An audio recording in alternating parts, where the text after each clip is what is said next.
তাহলে বুঝা যাচ্ছে হযরতে মূসা আলাইহিস সালাম আমাদের জন্য দয়া করছে না? মূসা আলাইহিস সালাম আমার নবীকে বলছেন বিদায় তো রসুল পাক 50 ওয়াক্ত থেকে 45 ওয়াক্ত বাদ দিয়ে 5 ওয়াক্ত নিয়ে এসেছেন।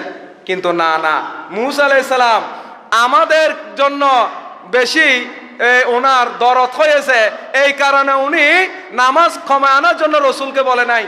মূসা আলাইহিস সালাম এই জন্য বলেছিলেন, মূসা আলাইহিস সালাম বলতেছে, ওগো মাহবুব নবী, আমি তো অনেকবার আল্লাহরকে ফরিয়াদ করেছিলাম যে আয় আল্লাহ, আমি আপনাকে দেখতে চাই, রব্বি আরনি।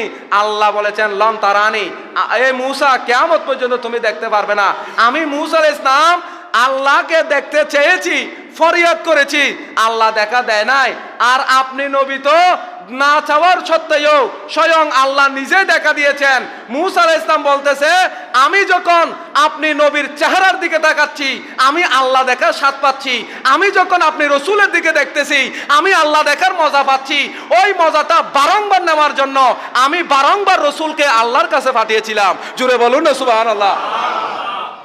এই জন্য আমাদের নবীকে মূসা আলাইহিস সালাম দেখেছেন, বলছে আল্লাহর রসুলকে দেখার মাধ্যমে আল্লাহ দেখার স্বাদ পেয়েছেন। কেন? স্বয়ং আল্লাহ রসুলকে এমন ভাবে দেখেছেন, মা জাগাল বাসারু ওয়া মা তাগা, রসুলে পাকের চোখের পলকও এদিক সেদিক হয় নাই।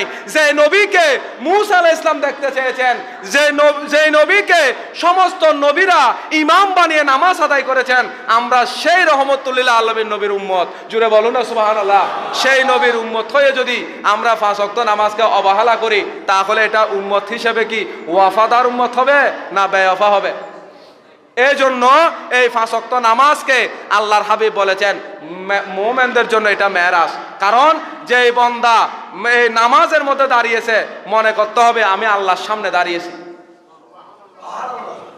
মেরাজ এটা মুমিনের জন্য 5 বার হচ্ছে। এই 5 ওয়াক্ত নামাজ এনেছেন কেন? আল্লাহর হাবিব বলেছেন, আমি তো আল্লাহর কাছে এসেছি, আল্লাহকে দেখেছি, আমার উম্মতেরা কি এখান থেকে মাহরুম হবে? এই 5 ওয়াক্ত নামাজের মধ্যে আমার বান্দারা, আমার উম্মতেরা আল্লাহকে দেখবে। জোরে বলো না সুবহানাল্লাহ।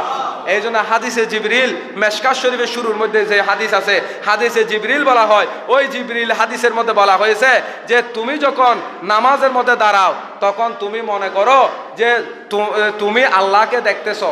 যদি তুমি আল্লাহকে দেখতেছো, এটা যদি বিশ্বাস করতে কষ্ট হয়, তুমি মনে করো আল্লাহ তোমাকে দেখতেছে। জুড়ে বলো না সুবহানাল্লাহ। আল্লাহ সুবহানাহু ওয়া তাআলা প্রত্যেককে 5 ওয়াক্ত নামাজ মসজিদে এসে পড়ার তৌফিক দান করে সকলে বলে আমিন।